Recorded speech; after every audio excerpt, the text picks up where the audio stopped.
नमस्कार, आदाब, सत श्री अकाल। सुधा स्टाइल में आप सबका स्वागत है दोस्तों। कैसे हैं आप सब दोस्तों? जीवन का एक लक्ष्य होता है। सभी के जीवन का कोई ना कोई लक्ष्य है। कुछ लोगों को लगता है कि मेरा फलता फूलता जीवन ही मेरे जीवन का लक्ष्य है। कुछ लोग सोचते हैं कि मैं अच्छा रुपया पैसा कमा लूँ, अच्छी बड़ी गाड़ियाँ और घर ले लेता हूँ तो ये मेरे जीवन का लक्ष्य हो जाएगा कंप्लीट।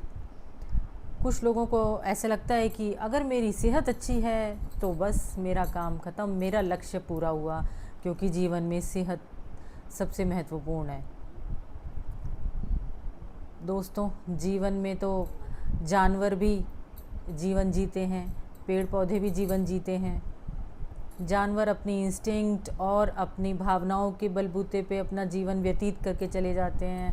पेड़ पौधे भी अपना निश्चित एक पैटर्न फॉलो करके अपना जीवन चलाते हैं। बट इंसान ही एकमात्र ऐसी स्पीशीज़ है जो कि सोचने समझने की शक्ति रखती है, तर्क करने की क्षमता, समझदारी से चीज़ों को सोचना, उन पे विचार करना, निर्णय लेना, ये क्षमता सिर्फ इंसानों को दी है भगवान ने। तो मुझे लगता है कि अगर हमारे पास ये शक्ति है, निर्णय लेने की शक्ति, चुनाव करने की शक्ति, सोचने की शक्ति, तर्क रखने की शक्ति, तो अगर ये शक्तियाँ दी हैं तो इनका कुछ ना कुछ तो इस्तेमाल होगा ही। हमें उन्हीं पे वर्क करना चाहिए, मुझे ऐसे लगता है। जैसे कि अगर चाकू की बात करें तो चाकू की पहचान क्या है? चाकू की पहचान उसके रंग, साइज़ इसमें नहीं है। चाकू की पहचान उसकी धार में है। अगर चाकू जितना तेज़ है तो वो उसकी क्वालिटी है। उसी तरह से हमारी आँखों की पहचान क्या है? हमारी आँखें किसी की छोटी, किसी की बड़ी, किसी की डार्क, किसी की लाइट, बट इनकी असली पहचान क्या है? इनका काम क्या है? इनका काम है देखना। तो देखने की जो शक्ति है वही इनकी क्वालिटी है। उसी की वजह से ये इनका अस्तित्व है। रोशनी जो ये देती हैं, इसी तरह से मनुष्य का जीवन भी बना है। तो उसमें हमें निरंतर अपनी क्वालिटी को इम्प्रूव करना है, अपने वर्क करना है, अपनी एबिलिटीज़ को शार्प करना है।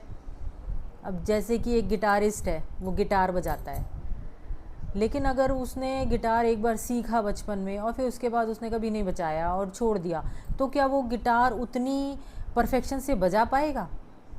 नहीं, वो सारे नोट्स भूल जाएगा, सारी चीज़ें भूल जाएगा। ऐसे ही कोई गायक है या कोई भी है, तो वो अपनी अगर जब तक स्किल पे अभ्यास नहीं करता है रहेगा लगातार, तो फिर वो उसके लिए यूज़लेस के बराबर हो जाएगी। उसी तरह से हमारा भी दिमाग है, हमारी भी तर्क रखने की शक्ति, निर्णय लेने की शक्ति, अगर हम उस पर गौर नहीं करेंगे, हम बस नॉर्मली ऐसे कि बस साधारण तरीके से जीवन जीते चले जाएंगे, तो ये तो कोई भी कर लेगा। ऐसे तो फिर जानवर और पौधे भी इसी तरह से अपना जीवन व्यतीत कर लेते हैं। लेकिन अगर हमारे पास एबिलिटी दी है तो हमें क्यों नहीं उसका इस्तेमाल करना? हमें उसका इस्तेमाल करना है। हमें गुण दिए हैं हमारे अंदर। जैसे अब एक उदाहरण से इसको समझते हैं कि हमारा जो चरित्र है, ठीक है, हमारा जो भी स्वभाव है वो है, तो वो एक अनगढ़ पत्थर की तरह है जिसमें कि अभी हमने उसे तराशा नहीं है।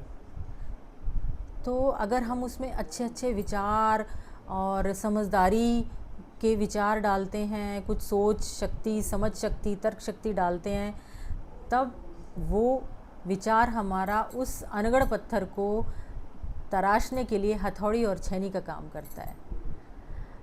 तब हम सही मायने में अपने ट्रू पोटेंशियल को या जीवन के लक्ष्य को, तब हम उसकी तरफ चल सकते हैं, क्योंकि ये तो निरंतर एक अभ्यास है।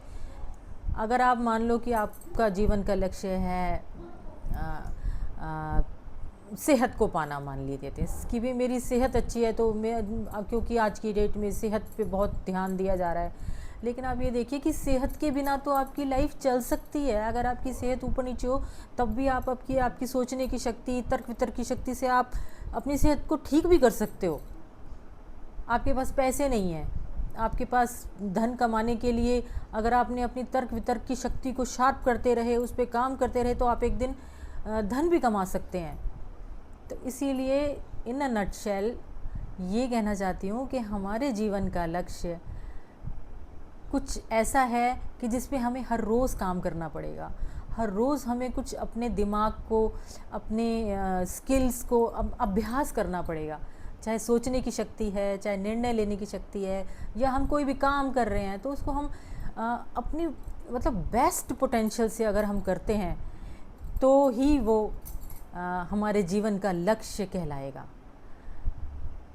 अगर इसकी शुरुआत करनी है हमें, तो ये नहीं है कि जैसे कि अब मैं अपनी एज से अगर शुरुआत करना चाहूँ तो शुरुआत करने की कोई एज, कोई सीमा, कोई परिस्थिति नहीं होती। हर स्थिति में, हर उम्र में आप शुरुआत कर सकते हैं। जैसे कि आप किसी को आइडल बना लीजिए, आप किसी को अपना बना लीजिए कि भाई ये मेरे आइडियल हैं, मैं इनकी तरह। या आप सेल्फ़ हेल्प बुक्स की भी हेल्प ले सकते हैं। ज़्यादा मैं सपोर्ट नहीं करती हूँ सेल्फ़ हेल्प बुक्स को, फिर उनकी हैबिट हो जाती है, बट उसमें इतने अच्छे अच्छे एग्जाम्पल है, मोटिवेशन आपको अपने आप को देना है तो। बट शुरुआत तो कहीं ना कहीं से करनी पड़ेगी।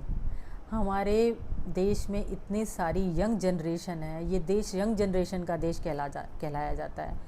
तो अगर हम अपनी यंग जनरेशन को मैं अगर इतना सा भी मोटिवेट कर पाती हूँ तो मेरे जीवन की यही सफलता है। मैं तो एक घरेलू महिला हूँ, थोड़ा सा सोशल वर्क करती हूँ, एनजीओ के बच्चों को वॉलंटियरली पढ़ाने के लिए जाती हूँ। मेरे में इतनी समझदारी नहीं है, पर मैं यूट्यूब के माध्यम से ये ज़रूर कहना चाहती हूँ कि हमें अपनी कैपेबिलिटीज़, अपनी एबिलिटीज़ को हमें खुद ही समझना होगा, उनको खुद ही जागृत करना होगा। कोई आसमान से कोई नहीं आने वाला कि देखो तुम्हारे अंदर इतना बड़ा टैलेंट है, तुम उसके ऊपर वर्क करो, उस पर काम करो। उसके लिए हमें खुद ही काम करना होगा। दोस्तों, अगर आपको मेरा कंटेंट अच्छा लगा तो मैं इसके लिए इसका एक नेक्स्ट पार्ट भी लेके आऊँगी। प्लीज़ अपने कमेंट्स दें, लाइक, शेयर और सब्सक्राइब करें। सुधा स्टाइल को अगर आप सपोर्ट करेंगे तो फिर मैं आगे भी आपके लिए ऐसे ऐसे अच्छे से कंटेंट लेकर आऊँगी। आज के लिए बस इतना ही। धन्यवाद।